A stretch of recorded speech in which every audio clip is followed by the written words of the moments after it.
There was a Borana. The respondents had no identification documents.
It is also important to note that human trafficking is an organized crime,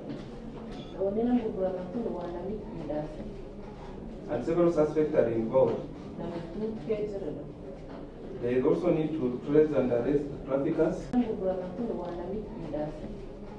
and several suspects are involved.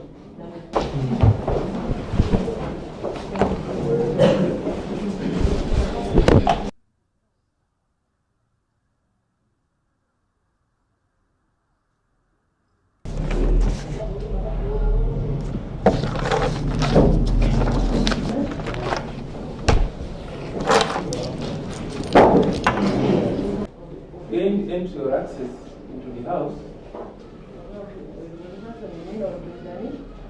Your Honor, the reason and the destination where the respondents were being taken are here.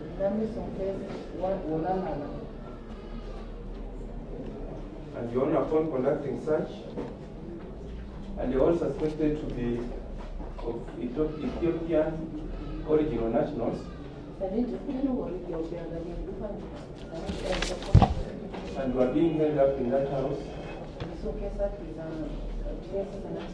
by a person or persons whose identities are yet to be known.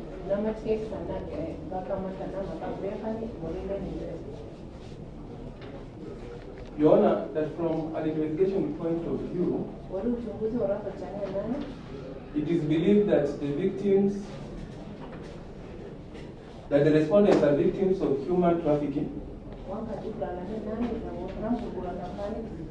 having been trafficked from Ethiopia and illegally brought into Kenya. Your Honor, to enable us expedite investigations, since the respondents before court are witnesses, and we believe they have credible information that can help us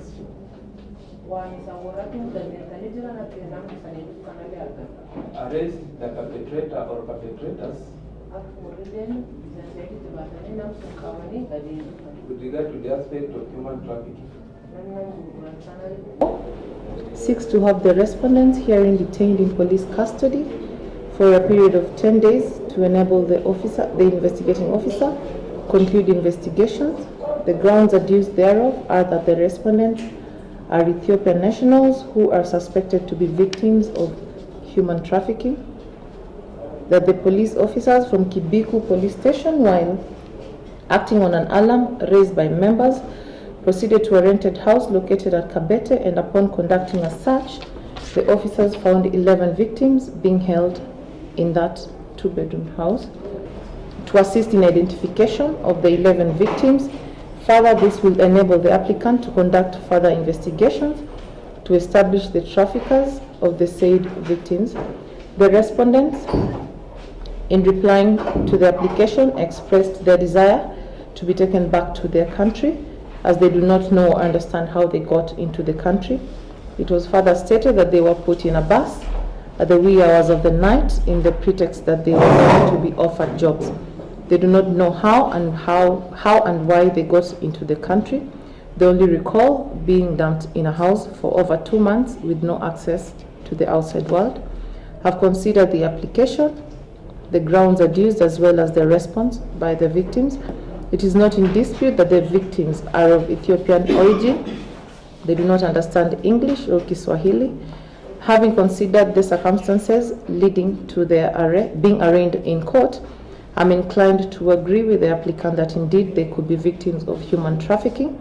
As stated by the applicant, this will require a multi-agency approach and the consultations with the relevant agencies in order to be advised on the best approach to assist the victims. In view of the foregoing, the victims are safe in police custody as investigations continue. I'm therefore satisfied with the grounds adduced by the applicant, and the application is merited, and the same is hereby allowed as prayed. We can have the matter mentioned on the 13th of August to confirm the progress of the investigations.